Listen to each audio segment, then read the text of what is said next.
这个两个专题其实有一些相似，也有一些不同的地方。拍麻风病是一个村子，然后在那个村子里面，我用了4个支线，比如他们如何面对死亡、医疗行为、宗教跟病患的关系，当然还有日常生活，4条支线拍进去，等于是一个村子里面的生活状态。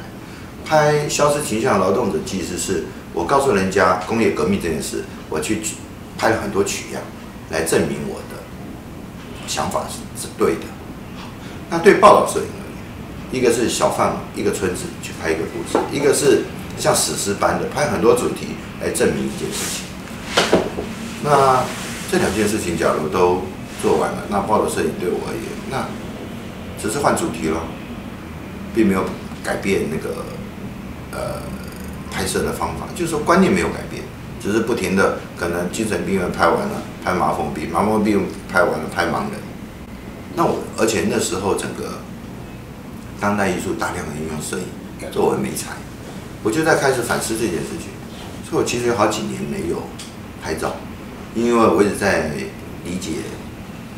因为我的出身是从新闻跟报道摄影走过来的。可是当摄影这个武器这件事情被当代艺术拿走，那摄影还剩下什么？那因为早期新闻摄影、报道摄影是没有在讲观念，在讲身体力行，讲人文，讲长期的对一个主题的关注。那摄影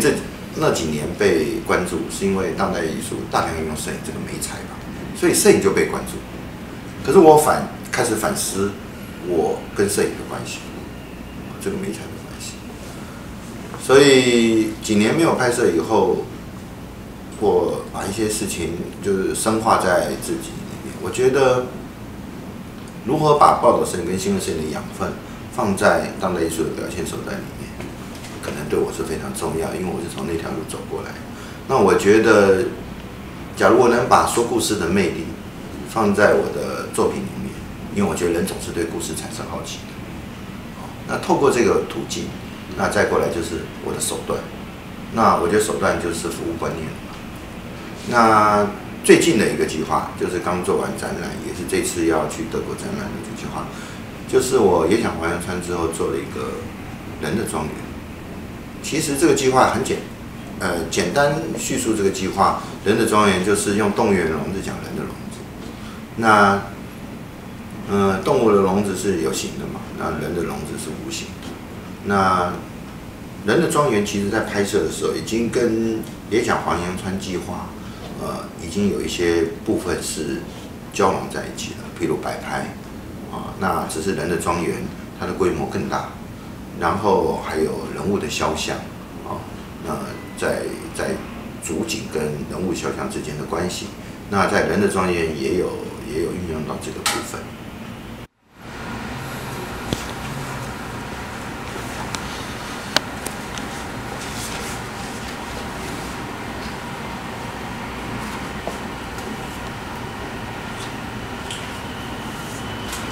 刚刚前面介绍的那2张都是在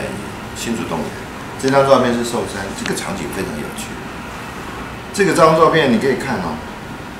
它好像一个网子，它不是一个笼子而已，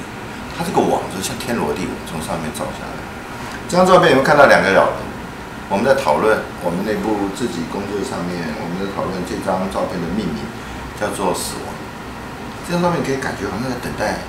老化、死亡这件事情。这年头这几年，因为整个科学的进步，让医学的进步，让人的死亡，让人的寿命一直延长，到底是好还是坏？这个其实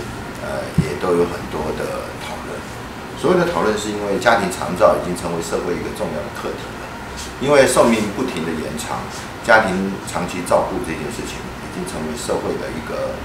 重要的那个重点。日本这几年老人的比例可能超过年轻人，这个到底医学的进步让人老化、延长死亡这件事情会不会带来灾难？好，那死亡这件事情我们放在，我记得我第一次进到这个鸟笼的时候，我就觉得我要在这里完成作品。我在拍摄的过程中呢，我们在企划的时候，常常是我有想法了，我去动物园里面找适合的场景，有时候是适合的场景启发了我的想法，那个空间的运用，这个就是因为空间而让我产生了想法。因为什么？这个是一个大鸟，它是天罗地网，死亡这件事情是谁都躲不掉的，它像天罗地网一样笼罩着我们。然后呢，这个鸟笼最有趣是，它有一种象征，它刚好有一些水泥柱，很像十字架，所以那跟象征着一种宗教死亡的那种感觉，又特别明显。然后它这个笼子呢，像天罗地网的这个造型，大概有2个篮球场大这样的空间，所以我就在这个地方。那这所有照片里面，你会感觉到说有2个老人家，然后一个在室内，一个在户外。这个空间，我当初就跟我的美术讲，我要有一个空间里面是，因为我的父母亲家里的东西都不太愿意，老人家所有的东西都不太能扔掉，因为它充满着很多回忆，可是也不再用。可是呢，所以他就一直堆着，其实是他一生的回忆。那我要的空间不能像是一个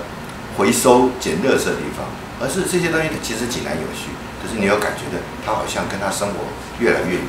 可是你又不能去触碰或把它扔掉，